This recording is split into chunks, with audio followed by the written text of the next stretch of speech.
একজন অকৃত্রিম দেশপ্রেমিক, যিনি সৈনিক ছিলেন, রাজনীতিক ছিলেন এবং জনপ্রতিনিধি ছিলেন।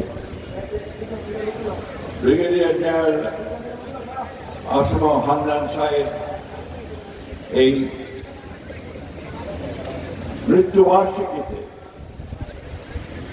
আয়োজিত আজকের এই সমাবেশের সঙ্গে আমি সভাপতি, আপনাদের সকলের অত্যন্ত পরিচিত, আমাদের গর্ব, সাবেক ছাত্রনেতা, এখন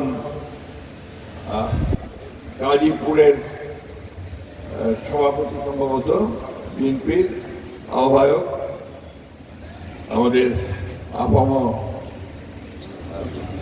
ফজলুল হক মিলন সাহেব। আজকে আমাদের সঙ্গে কেউ উপস্থিত আছেন এই অকুতভয় সৈনিক ব্রিগেডিয়ার জেনারেল হান্নান সাহেবের অত্যন্ত যোগ্য পুত্র, আপনাদের সকলের অত্যন্ত আদরের সন্তান, যিনি সুখে দুঃখে কষ্টে আপনাদের পাশে দাঁড়িয়েছেন সবসময়, আমাদের রিয়াজুল হান্নান, আমাদের কেন্দ্রীয় নেতৃবৃন্দ, জেলার নেতৃবৃন্দ, উপজেলার নেতৃবৃন্দ, প্রিয় ভাইয়েরা এবং আমার পাশে দাঁড়ানো মা ও বোনেরা, এদিকে আমাদের ছেলেরা, আসসালামু আলাইকুম ওয়া রাহমাতুল্লাহি ওয়া বারাকাতুহু। প্রিয় বন্ধুগণ, আমি ব্রিগেডিয়ার জেনারেল হান্নান শাহ সাহেবের প্রতিটি মৃত্যুবার্ষিকীতে আমি কাপাসিয়া আসার চেষ্টা করি। আমাকে হান্না যখন বলে আমি রাজি হই, আসতে চাই, জন্যে তাকে আমি বিশেষভাবে শ্রদ্ধা করতাম। আমাদের দল যখন সবচেয়ে বড় কঠিন সময়গুলো পার করছিল, সেই সময়গুলোতে যিনি অকুত ভয়ের সামনে এসে দাঁড়িয়ে দলকে তুলে ধরেছিলেন সামনের দিকে, দলের কথা, আমাদের নেত্রীর কথা, আমাদের নেতার কথা যিনি অকুত ভয় উচ্চারণ করেছিলেন বাংলাদেশের মানুষের সামনে, তখন সেই নেতা বারবার জেলে গেছেন এবং একবার আমার সুযোগ হয়েছিল তার সঙ্গে একসাথে জেলে যাওয়ার। সে একসাথে জেলে আমরা ঢাকা জেল থেকে কাশিমপুর জেলে এসেছিলাম।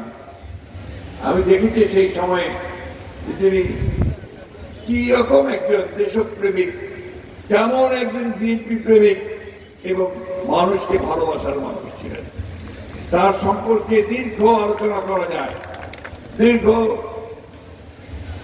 আলাপ করা যায়, তার গুণের কথাগুলো কোনোদিন বলে শেষ করা যাবে না।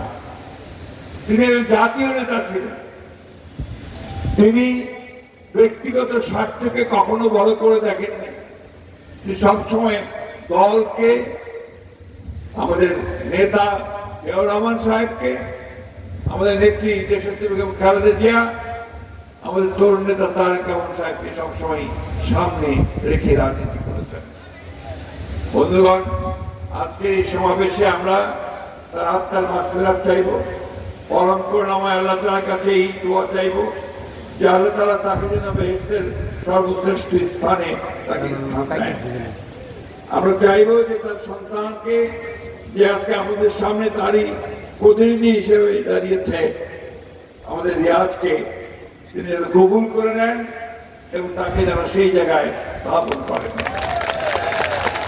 প্রিয় বন্ধুগণ, আজকে এমন এক সময়ে আমি আপনাদের সামনে সেখানে কথা বলছি যখন বাংলাদেশে 1 বছর আগে একটা ভয়াবহ দানবীয় শক্তি জনগণ, ছাত্র জনতার উত্তাল আন্দোলনের মধ্য দিয়ে দেশ ছেড়ে পালিয়ে যেতে বাধ্য হয়েছে, তাই না?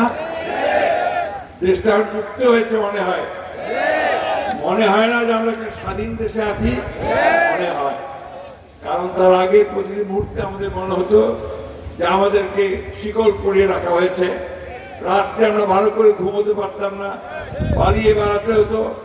অসংখ্য মামলায় জর্জরিত আমার এই ভাইয়েরা অনেকেই রাতে ঘুমাতে পারত না, আমাদের ছেলেরা পালিয়ে পালিয়ে বেড়াতো। মামলা মোকদ্দমা জেলে যাওয়া নিত্য নৈমিত্তিক ব্যাপার হয়ে দাঁড়িয়েছিল। আমাদের মা বোনেরা কেউ নিরাপদ ছিল না। বন্ধুগণ, এই অবস্থা থেকে আমরা বেরিয়ে এসেছি। আমাদের অন্তত একটা নিঃশ্বাস ফেলার সময় হয়েছে, দম খুলে নিঃশ্বাস নিতে পারছি, তাই না? আমরা সবাই মিলে, ছাত্ররা, আমরা, জনতা, রাজনৈতিক দলগুলো সবাই মিলে আমরা একটা অন্তর্বর্তীকালীন সরকার গঠন করছি প্রফেসর ইউনূসের নেতৃত্বে, তাই না? প্রফেসর ইউনূস আমাদের কাছে একজন নিঃসন্দেহে অত্যন্ত শ্রদ্ধার মানুষ। তিনি নোবেল পুরস্কার পেয়েছেন, বাংলাদেশের মানুষ মুখ উজ্জ্বল করেছেন, পৃথিবীর সমস্ত দেশের নেতারা তাকে সম্মান করে, মানুষেরা সম্মান করে। আমরা সেই জন্যই তাকে দায়িত্ব দিয়েছি তিনি সম্পূর্ণ নিরপেক্ষ থেকে একটা নিরপেক্ষ উপদেষ্টা মন্ডলী তৈরি করে বাংলাদেশে একটা সকলের কাছে গ্রহণযোগ্য একটা নিরপেক্ষ নির্বাচন করবেন। সেই নির্বাচনে আমরা একটা নতুন পার্লামেন্ট, জনগণের প্রতিনিধি যেখানে থাকবেন, সেই পার্লামেন্ট এবং একটা সরকার পাবো, তাই তো নাকি? চেষ্টা করছেন এবং দেশে যে সমস্যাগুলো ছিল, আইন শৃঙ্খলা একেবারে ধ্বংস করে দিয়েছিল আওয়ামী লীগের সরকার, ফ্যাসিস্ট সরকার, সেটাকে ঠিক করে আনার চেষ্টা করছেন। যে অর্থনীতিকে ধ্বংস করে দিয়েছিল সেটাকে ঠিক করার চেষ্টা করছেন। ব্যাংকগুলো লুট করে সাফ করে দিয়ে বিদেশে পাচার করে দিয়ে বাড়িঘর তৈরি করে কিনে বাংলাদেশকে ছোট জগন্নাথ করে দিয়েছিল, সেই জায়গাটাও ঠিক করে নিয়ে আসার চেষ্টা তারা করছেন। তারা চেষ্টা করছেন একটা শান্তিপূর্ণভাবে নির্বাচন এভাবে কিভাবে করা যায়। সেই জন্য বাংলাদেশের মানুষের দাবি অনুযায়ী কাঠামো অর্থাৎ আপনার সংস্কার করার কিছু কাজ তিনি করেছেন। 6টা সংস্কার কমিশন করেছিলেন। সেটি 6টা সংস্কার কমিশন তারা আলোচনা, রাজনৈতিক দলগুলোর সাথে আলোচনা করে কতগুলো প্রস্তাব দিয়েছিল। সেই প্রস্তাবগুলোর উপর দীর্ঘ 6 মাস 7 মাস আলোচনা হয়েছে। আমরা, আপনাদের মনে আছে নিশ্চয়ই যারা বিএনপি করেন, 2016 সালে দেশনেত্রী বেগম খালেদা জিয়া তিনি বাংলাদেশের এই রাষ্ট্র কাঠামোকে পরিবর্তন করার জন্য, তিনিও বুঝেছিলেন কাঠামো যদি এটা থাকে তাহলে দেশের উন্নয়ন হবে না, গণতন্ত্র বিকশিত হতে পারবে না। সেই কারণে তিনি তখন ভিশন 2030 দিয়েছিলেন, মনে আছে? ঠিক একইভাবে আমাদের নেতা তারেক রহমান সাহেব তিনি যখন দায়িত্ব পেলেন, দায়িত্ব পাওয়ার পরে তিনি বিভিন্নভাবে বিভিন্ন রাজনৈতিক দলগুলোর সঙ্গে কথা বলে, বিশেষজ্ঞদের সঙ্গে কথা বলে তিনি 31 দফা কর্মসূচি দিয়েছেন, তাই না? জানেন তো আপনারা নাকি? 31 দফা কর্মসূচি আপনাদের কাছে পৌঁছায়নি ভাই? পৌঁছেছে। সেটাও ছিল এই পরিবর্তন, সংস্কার, মূল কথাগুলো। আজকে সরকারের দিক থেকে যে সংস্কারের কথাগুলো এসছে তার সবগুলো আমাদের ওই 31 দফার মধ্যে আছে। ওই সবগুলোর মধ্যে দিয়ে আমরা কিন্তু একমত হয়েছি। তারা কিছু লোকজন আছেন, কিছু রাজনৈতিক দল আছে যারা সমালোচনার জন্য মিথ্যা প্রচারণা করে। আর আপনাদের ওই যে একটা ইউটিউব আছে না, সারাক্ষণ আপনার মোবাইলের মধ্যে দেখতে থাকেন, সবাই দেখেন, প্রত্যেকের হাতে আছে, অনেকে কথা বাদ দিয়ে ওটাও দেখেন, ঠিক কিনা? ওর মধ্যে সবসময় কয়েকটা মিথ্যা প্রচারণা করা হয়। তার মধ্যে একটা প্রচারণা করে যে বিএনপি সংস্কার মানে না, করে না? আরে বিএনপি তো সংস্কারের জন্মদাতা। এই সংস্কারের মধ্যে দিয়ে বিএনপির জন্ম হয়েছে। 1975 সালে শেখ মুজিবের পতনের পরে যখন জনগণ সিপাহী বিপ্লবের মধ্যে দিয়ে শহীদ প্রেসিডেন্ট জিয়া রহমান সাহেবকে রাষ্ট্র পরিচালনার দায়িত্ব দিলেন, মনে আছে আপনাদের? সেই দায়িত্ব পাওয়ার পরে আমাদের নেতা শহীদ প্রেসিডেন্ট জিয়া রহমান তিনি প্রথম একদলীয় শাসন ব্যবস্থা থেকে বহুদলীয় গণতন্ত্রে নিয়ে আসলেন। মনে আছে আপনাদের? তখন নির্বাচন হয়েছিল, সমস্ত দলগুলো নির্বাচনে অংশ নিয়েছিল, তাই না? সেই নির্বাচনে বিএনপি জয়লাভ করেছিল, বিএনপি গঠন করেছিলেন তিনি। এরপরে সংবাদ মাধ্যমকে তিনি মুক্ত করে দিয়েছিলেন। এই যে এতগুলো মিডিয়া দেখছেন, এটা শুরু তো করেছিলেন শহীদ প্রেসিডেন্ট জিয়াউর রহমান। শেখ মুজিব 4টা পত্রিকা রেখে বাকি সব বন্ধ করে দিয়েছিল। এগুলো ইতিহাস আমাদের মনে রাখতে হবে, বারবার বলতে হবে, ভুলে যাওয়ালে চলবে না। এগুলোকে আবার নতুন করে এগুলোকে খোলার জন্য আপনারা আমাদের এই মিডিয়াকে খুলে দিয়েছিলেন শহীদ প্রেসিডেন্ট জিয়াউর রহমান। আমাদের মা বোনেরা বসে আছেন এখানে, ওনারা অনেকেই জানেন না যে এই মা বোনদের কোনো অধিকার ছিল না। এই অধিকারগুলো ফিরিয়ে দিয়েছিলেন শহীদ প্রেসিডেন্ট জিয়াউর রহমান। তার আমলেই মহিলাদের চাকরির ব্যবস্থা হয়েছিল, মহিলাদের জন্য আলাদা মন্ত্রণালয় তৈরি করা হয়েছিল তাদের উন্নয়নের জন্য, এবং মহিলা সংস্থা গঠন করা হয়েছিল। দেশনেত্রী বেগম খালেদা জিয়া তিনি সেই যে আপনার প্রেসিডেন্সিয়াল ফর্ম অফ গভর্নমেন্ট, সেখান থেকে তিনি পার্লামেন্টারি ফর্ম অফ গভর্নমেন্ট নিয়ে এসেছিলেন। আজকে একটা দল একমাত্র ধর্মের দাবিদার, ইসলাম ধর্মের দাবিদার বলে দাবি করে, তাই না? আরে সংবিধানে প্রথম বিসমিল্লাহির রহমানির রহিম সংযোজন করেছিলেন শহীদ প্রেসিডেন্ট জিয়াউর রহমান। আল্লাহর উপর অবিচল আস্থা বিশ্বাস স্থাপন করে রাষ্ট্র পরিচালিত হবে, এই কথা সন্নিহিত করেছিলেন শহীদ প্রেসিডেন্ট জিয়াউর রহমান। এখন তারা বলে যে বিএনপিকে তারা অন্যভাবে চিহ্নিত করতে চায়। বন্ধুগণ, আমি কথাই সেই জন্য বললাম যে সংস্কারের ধারক বাহক জন্মদাতা হচ্ছে বিএনপি। বিএনপিকে সংস্কার শেখাতে হবে না, বিএনপি সংস্কারের জন্ম দেয়। একইভাবে দেখেন এই 31 দফার মধ্য দিয়ে আজকে আমরা নতুন করে মানুষের মধ্যে নতুন আশা জাগিয়ে তুলছি। তারেক রহমান সাহেব তরুণদের জন্য, যুবকদের জন্য, মহিলাদের জন্য ওই 31 দফার মধ্যে এমন কতগুলো বিষয় নিয়ে এসছেন যা বাংলাদেশের ভাগ্য পরিবর্তন করে দেবে। আজকে আমরা কেউ কি জানি যে আমাদের এই যে তরুণ ছেলেরা বেশিরভাগ বেকার, তাই না? চাকরি নাই, বাকি নাই, ব্যবসা বাণিজ্যের সুযোগ নাই, তাই না? এটাকেও কিন্তু অ্যাড্রেস করে আমাদের তারেক রহমান সাহেব 31 দফার মধ্যে নিয়ে এসেছেন।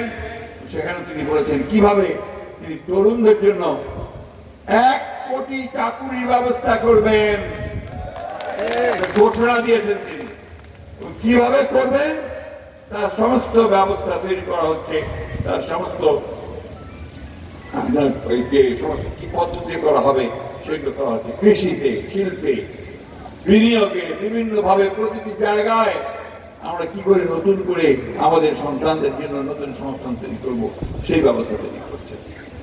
আজকে কিছু কিছু মানুষ চেষ্টা করছে নির্বাচনকে ব্যাহত করবার।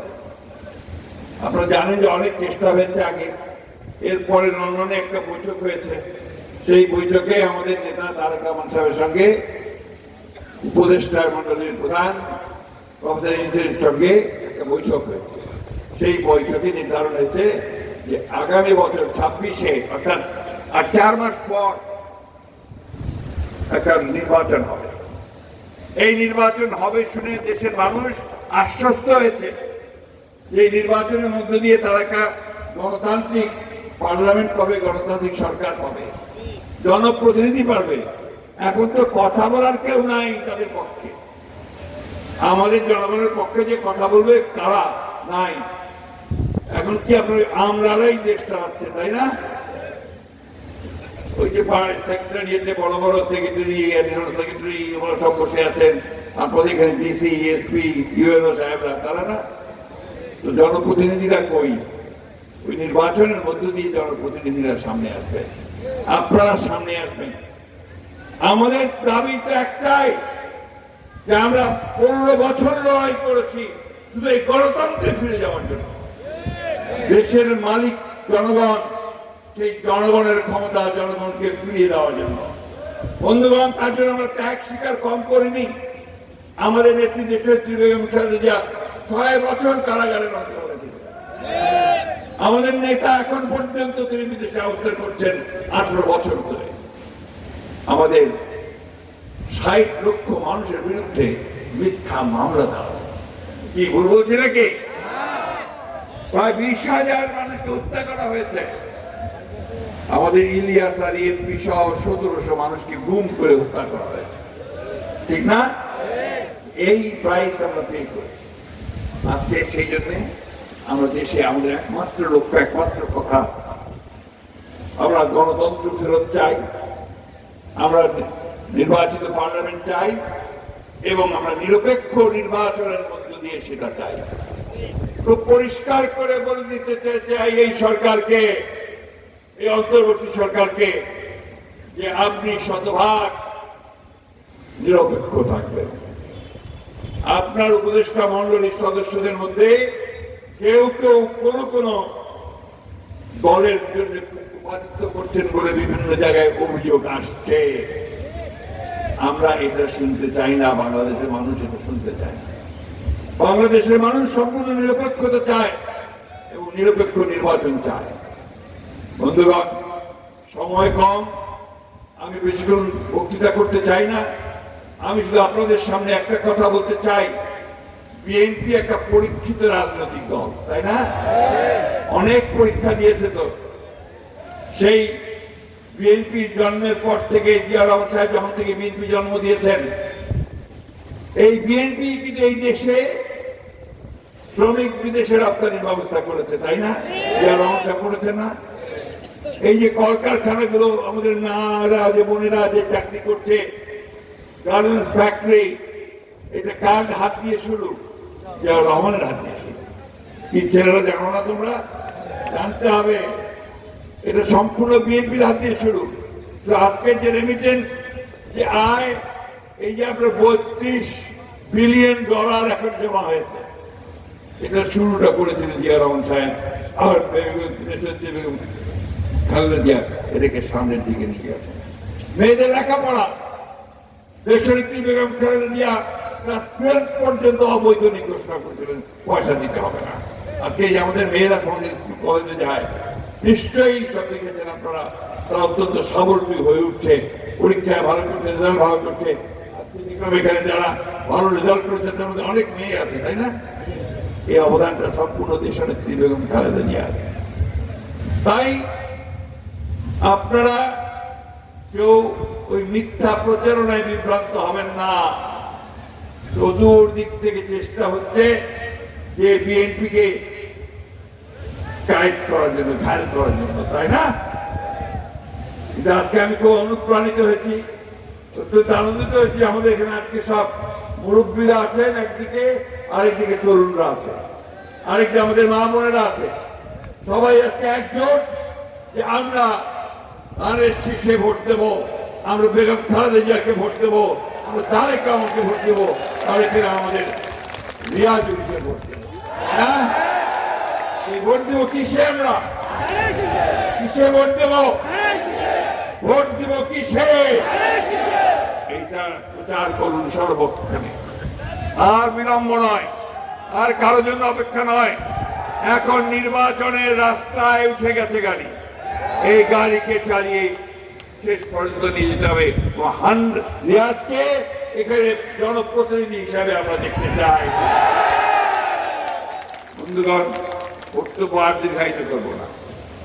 একটা কথা সবসময় মনে রাখবেন, যে আজকে আমাদের যার উপর যারা স্টিম রোলার চালিয়েছে, যারা আমাদের অত্যাচার করেছে, নির্যাতন করেছে, তারা পালিয়ে ভারতে গিয়ে আশ্রয় নিয়েছে, তাই না? কোথায় আশ্রয় নিয়েছে? ভারত সবসময় চেষ্টা করেছে বাংলাদেশের মানুষকে কি করে বিপদে ফেলবে তার ব্যবস্থা করে।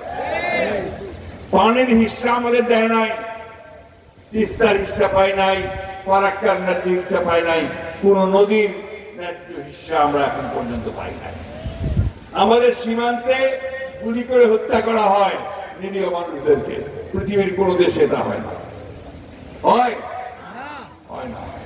আমাদের নির্বাচনগুলোতে হস্তক্ষেপ করেছে, বিগত নির্বাচনগুলোতে তারা হস্তক্ষেপ করেছে।